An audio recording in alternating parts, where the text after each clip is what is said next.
Naturo ko naman na sa'yo ang lahat ng promotional elements. Tara, punta naman tayo sa paraiso ko. Paraiso? Wow, sosyal, may paraiso ka pala. Sa wakas, nakarating na tayo sa aking paraiso. Uy, saan ka pupunta? Natakot na ako sa'yo eh. Nung una lang, akala ko, bading ka. Ngayon, malaking kanto ng dating mo. Huwag ka mag-alala. Dinala naman kita dito para maalala ko kung paano ko naituro nun sa tatay mo. Ang isa sa pinakamahalagang parte ng marketing communications. At yun yung integrated marketing communication.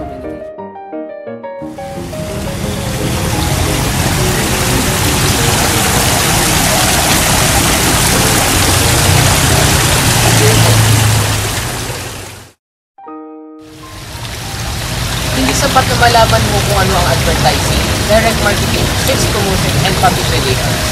Hindi rin sapat na magamit mo namin sila na nag-iisa.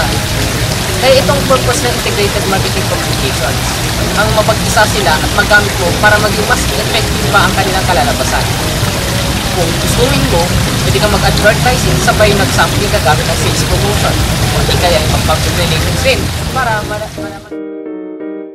Kaya ngayon, ang purpose ng integrated marketing communication ay para makawalakas pa ang retention nito para sa mga customers na kung saan kailangan mo gumamit ngayon ng integrated marketing communications. Ang ginagawa mo. Integrated marketing.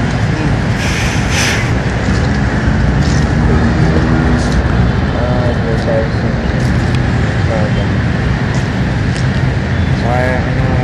Public relations.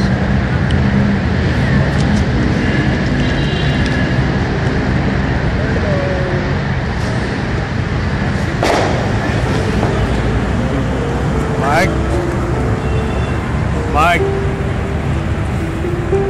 Mark? Saan yun?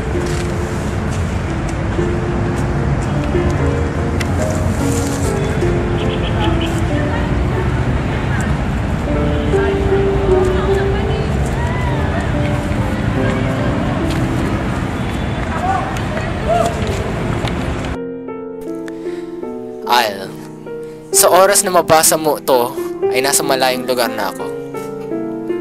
Ngunit may iniwan akong notes na maaring makatulong sa iyong mga katanungan hinggil sa iyong negosyo. I had a great time with you. Babush!